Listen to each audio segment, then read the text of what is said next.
Finish your question po. Kung ang whiteboard marker ay marunong magsalita, ano kaya ang sasabihin niya sa iyo? Salamat sa pagkakaalala.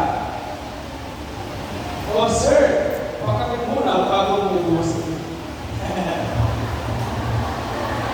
Okay, bago ko po sagutin ang katanungan na yan, Ma'am ABC, or should I say, Doc ABC, weather forecaster ka po ba? Kasi nung dumating ka, nakakita ko ng pag-asa.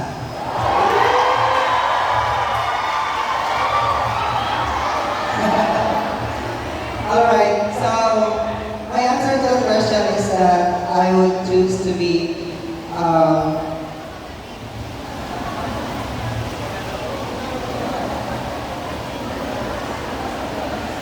I choose to, the whiteboard marker would write on the whiteboard that salamat sa iyong pag-aalala. In my 12 years of existence as a public schools teacher here at SBS, I saw that children needs to be cared of by the teachers. It's not only the learning that we teach to the children, but we also impose the discipline, not only at home but also inside the classroom.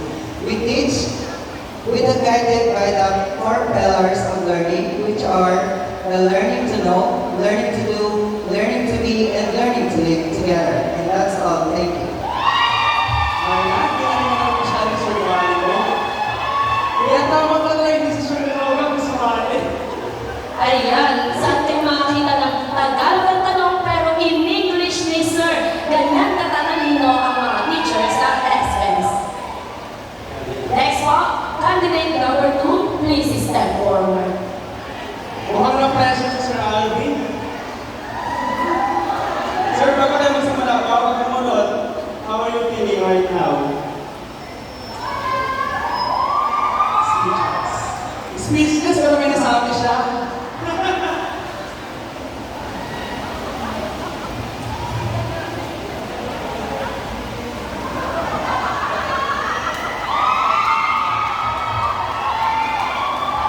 Sir Alvin, here's your question. Ano ang mas mahirap kontrolin? Magulit na estudyante o sarili mong tawa kapag may waling grammar sa test paper? Ayan, so bago ko sagutin ang ating nakakawiting na tanong, gusto ko munang bigyang pansin ang nakatanaw ko ng Lady in Blue. Ang isang napakagandang babae at uwiting ang dito sa ating program. Magandang araw po, Dr. Annette P. Cristal.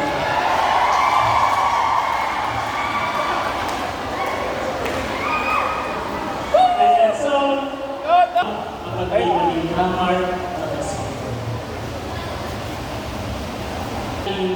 pag-isipan sapagkat ito yung magsaset ng tone sa mga future learnings and skills na kailangan nilang i-apply sa mga susunod pa na grade level. And I believe na kailangan na ang teacher ay guided with knowledge, read by heart, and recited by heart. So yun ang pag-aral sa akin. Thank you so much, candidate number 3. Thank you so much, Sir Alvin. Ulit, pinapaalala ko lang po sa ating mga candidates na hindi mo kabilang sa scoring. Ayan, para po sa question ng ating candidate number 3. Kung ang buhay mo bilang guro ay pelikula, ano ang title? Mission Possible, Surviving Section, o I love you, but please submit your requirements. Bago ako magsimula, I would like to commend our beautiful and magnificent Dr. Annette P. Cristal, our principal. At dahil sa tanong na ito, I would like to call a friend. Charis lang, Eme. Okay, seryoso na po. Kung ang buhay ko bilang isang guro ay isang pelikula,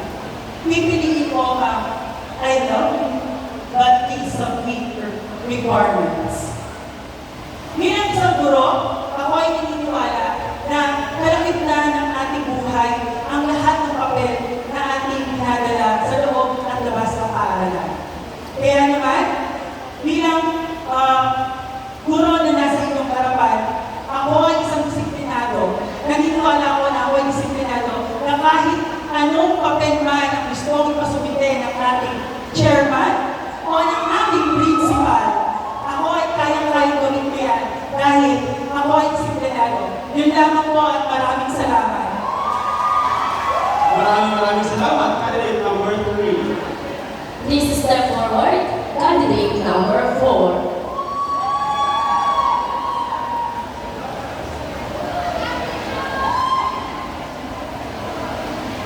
Narito ang iyong katanungan.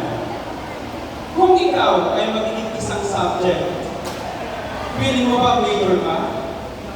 O minor lang pero maraming assignment? Bago ko po sagutin ang katanungan na yan,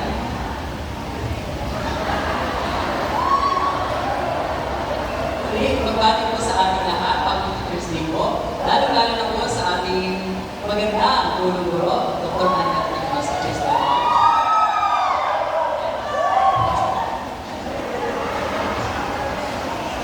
Kung ako ay magiging isang subject, feeling ko ba major ako o minor lang pero maraming assignment? Naniniwala po ako na kung ako ay isang magiging subject, ako ay minor lamang pero maraming assignment. Dahil po, ako po mismo ay naniniwala na ang mga bata po ay mas matuto kapag continuous po ang pag-practice, lalo-lalo na po sa subject ng mathematics. Yun lamang po at maraming salamat. Thank you so much, candidate number 4. Please step forward. Candidate number 5. Forward po, sir, hindi backward.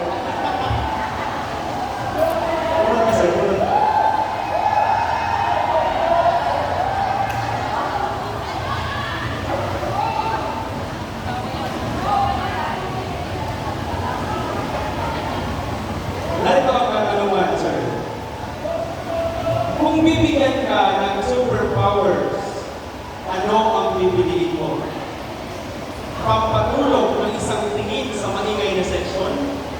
O automatic lesson plan na hindi kailangan gawin sa ating gabi? Personal ba yan? Bago ko sagutin ang tanong, binabati ko kayo ng Happy Teachers Day sa lahat.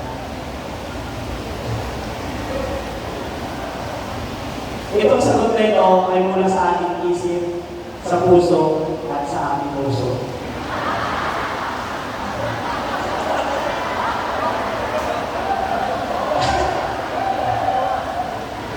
Kung bibigyan ako ng superpower, ano ang pipiliin ko? Ang patulog ng isang tingin sa maingay na seksyon o automatic lesson plan na hindi kailangan gawin sa ating gawin. Bilang isang guro, seryoso na.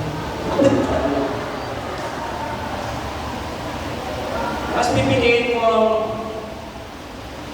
maging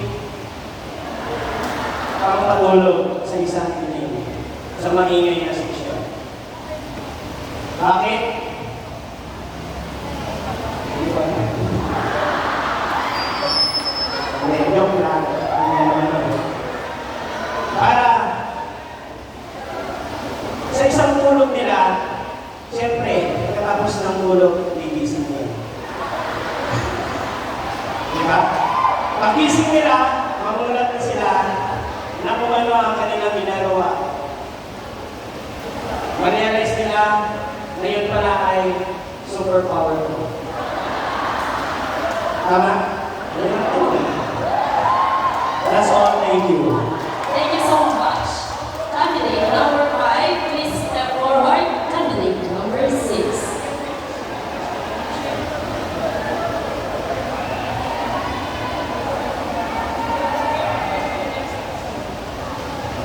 Sarap po yung katanungan. Kung may Teacher Olympics, anong event ang sigurado panalo ka? Pinakamalakas sumigaw ng quiet o pinakamabilis magtulog ng nahulog na piso? Komplikado rin. So first of all po, I would like to give you a happy Teachers Day po sa ating lahat. And gusto ko po palakpakan natin ang ating mga sarili dahil nandito po tayo sa celebrate our Teachers Day. And of course po sa ating napaka-supportive na principal, Dr. Annette Cristobal, na simula pa lang lumabas sa mga contestant, bumabalakpak lang. And to my Twitter family, alam niyo po, last minute na lang ako. Ayun, last minute na lang po ako sumali dito para po kay representative activity. So, ang question ko ay, kung may Teacher Olympics, anong event ang siguradong panalo ka? Pinakamalakas na sumigaw ng quiet o pinakamabilis magpulot ng nahulog na piso. Para po sa akin, pipiliin ko yung pinakamalakas na sumigaw ng quiet. Bakit po? Normally, hindi nangyayari inside our classroom. Tama po? Kadalasan, pag may konting ibon yung bata natin, quiet. Pero alam niyo po ba kung ano ang pinakamaganda nito? Kapag naintindihan ng bata, paulit-ulit natin nasasabi sa kanila, minsan